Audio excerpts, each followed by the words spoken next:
Hello friends, welcome to my channel. तो आज आम ओडिशार मुख्यमंत्री मान विषय जानिबा।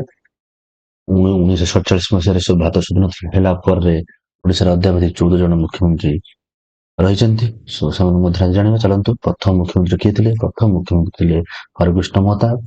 से 1950 26 जनवरी 12 मई 1950 जाए प्रथम थर मुख्यमंत्री दायित्व तुलाई।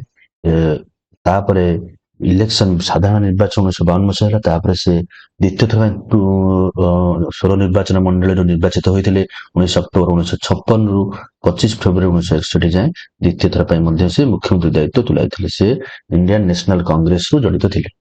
तो द्वितीय मुख्यमंत्री होती Nabakrushna Choudhury. Seven CM of Odisha Nabakrushna Choudhury. Constituency थिला बड़चना एवं टेन्योर थिला 12 मई 1950 रु 19 अक्टोबर 1956। से इंडियन नेशनल कांग्रेस पार्टी सहित जड़ित। तो तृतीय मुख्यमंत्री होती ओडिशार विजु पट्टनायक। से दुई थर मुख्यमंत्री दायित्व तुलाई। प्रथम 1961 1963, द्वितीय थर 1990 1995। प्रथम थर से चौद्वार निर्वाचन मंडल द्वितीय थर से भुवनेश्वर निर्वाचन मंडल जनता दल टिकेट आसते, किंतु प्रथम थर से इंडियन नेशनल कांग्रेस पार्टी आसते। सो चतुर्थ मुख्यमंत्री होती बीरेन मित्र। से कटक सिटी रु आसते। टेन्योर था 1963 1965। से इंडियन नेशनल कांग्रेस पार्टी सहित जड़ित थे। तो पंचम मुख्यमंत्री होती सदाशिव त्रिपाठी। से उमरकट कन्स्टिट्यूएंसी आसी। से 1965 1967 मसीहा पर्यंत ओडिशार मुख्यमंत्री दायित्व तुलाई। कांग्रेस पार्टी सहित जड़ित थे। षष्ठ मुख्यमंत्री होती राजेंद्र नारायण सिंहदेव। से बलांगीर कन्स्टिट्यूएंसी आसते स्वतंत्र पार्टी दल निर्वाचित होते। टेन्योर थिला 1967 रु 1971 मसीहा जाए। से six chief minister of Odisha Rajendra Narayan Singhdeo. Next देखिबा। सेवेंथ चीफ मिनिस्टर होचंती के ना Biswanath Das. Biswanath Das seventh chief minister of Odisha. Rourkela निर्वाचन मंडल स्वाधीन प्रार्थी भाव निर्वाचित होते 1971 रु 1972 मसीहा पर्यंत। से ओडिशार मुख्यमंत्री दायित्व तुलाई। नंदिनी शतपथी। सी दुई थर होते। प्रथम थर 1972 रु 1963 जाए मुख्यमंत्री दायित्व तुलाई। कटक कन्स्टिट्यूएंसी निर्वाचित होते से कांग्रेस दल सहित जड़ित थे। द्वितीय थर से 1974 रु 1976 जाए ढेंकानाल निर्वाचन मंडल निर्वाचित होई ओडिशार मुख्यमंत्री दायित्व तुलाई। से थिले ओडिशार अष्टम मुख्यमंत्री। परवर्ती मुख्यमंत्री होचंती विनायक आचार्य, जे कि ब्रह्मपुर कन्स्टिट्यूएंसी रु कांग्रेस पार्टी टिकेट रे निर्वाचित होते। से 1976 रु 1977 29 डिसेम्बर 1976 रु 30 एप्रिल 1977 पर्यंत ओडिशार नवम मुख्यमंत्री भाव में कार्य तुलाई। परवर्ती मुख्यमंत्री होचंती नीलमणि राउतराय, जे कि ओडिशार दशम मुख्यमंत्री भाव निज कार्य सुचारू रूप संपादन करते।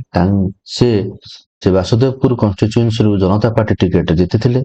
कार्यकाल 26 जून 1977 रु 17 फेब्रुआरी 1980 जाए थिला। परवर्ती मुख्यमंत्री होती जानकी वल्लभ पट्टनायक। ये लगातार जानकी वल्लभ पट्टनायक महोदय लगातार दुई थर ओडिशार मुख्यमंत्री दायित्व तुलाई। तो सर्वमोट से 3 थर ओडिशार मुख्यमंत्री होती। प्रथम थर 9 जून 1980 रु 84 मसीहा, देन 84 रु 7 डिसेम्बर 1989 मसीहा पर्यंत से कटक आठगड़ निर्वाचन मंडल भारतीय जातीय कांग्रेस टिकेट निर्वाचित होते। तृतीय थर शेष थर से 15 मार्च 1995 रु 17 फेब्रुआरी 1999 जाए से ओडिशार मुख्यमंत्री दायित्व तुलाई। सेतेबेले निर्वाचन मंडल थिला बेगुनिया। सो ओडिशार परवर्ती द्वादशतम मुख्यमंत्री होचंती हेमानंद विश्वाल। ये दुई थर मुख्यमंत्री होते। हेमानंद विश्वाल निर्वाचन मंडल लाइकेरा थिला। से कांग्रेस पार्टी टिकेट लड़ी। से प्रथम होते 7 डिसेम्बर 1989 रु 5 मार्च 1990 द्वितीय थर ओडिशार मुख्यमंत्री दायित्व तुलाई 6 डिसेम्बर 1990 रु 5 मार्च 2000 मसीहा पर्यंत। त्रयोदश मुख्यमंत्री होचंती ओडिशार गिरिधर गमांग। से लक्ष्मीपुर निर्वाचन मंडल कांग्रेस पार्टी टिकेट निर्वाचित होते। से 1999 17 फेब्रुआरी 6 डिसेम्बर 1999 जाए भारतर ओडिशार त्रयोदशतम मुख्यमंत्री भाव में कार्य तुलाई। ओडिशार ସବୁଠାରୁ ଲୋକପ୍ରିୟ ତଥା ଚତୁର୍ଦ୍ଦଶ ମୁଖ୍ୟମନ୍ତ୍ରୀ ହେଉଛନ୍ତି ନବୀନ ପଟ୍ଟନାୟକ, ଯିଏକି 2000 ମସିହାରୁ ଆଜି ଯାଏଁ 24 ବର୍ଷ ହେଲାଣି ଆଜି ଯାଏଁ ମୁଖ୍ୟମନ୍ତ୍ରୀ ଦାୟିତ୍ୱରେ ଅଛନ୍ତି। ତାଙ୍କର କନଷ୍ଟିଚ୍ୟୁଏନ୍ସି ବା ନିର୍ବାଚନ ମିଳୁଛି ହିଞ୍ଜଳି, ଆଉ ସେ ବିଜେଡି ପାର୍ଟିରୁ ମୁଖ୍ୟମନ୍ତ୍ରୀ ଭାବରେ ନିର୍ବାଚିତ ହୋଇଛନ୍ତି। ସୋ ଥ୍ୟାଙ୍କ ୟୁ, ଧନ୍ୟବାଦ। ଆଜି ପାଇଁ ଏତିକି, ଧନ୍ୟବାଦ।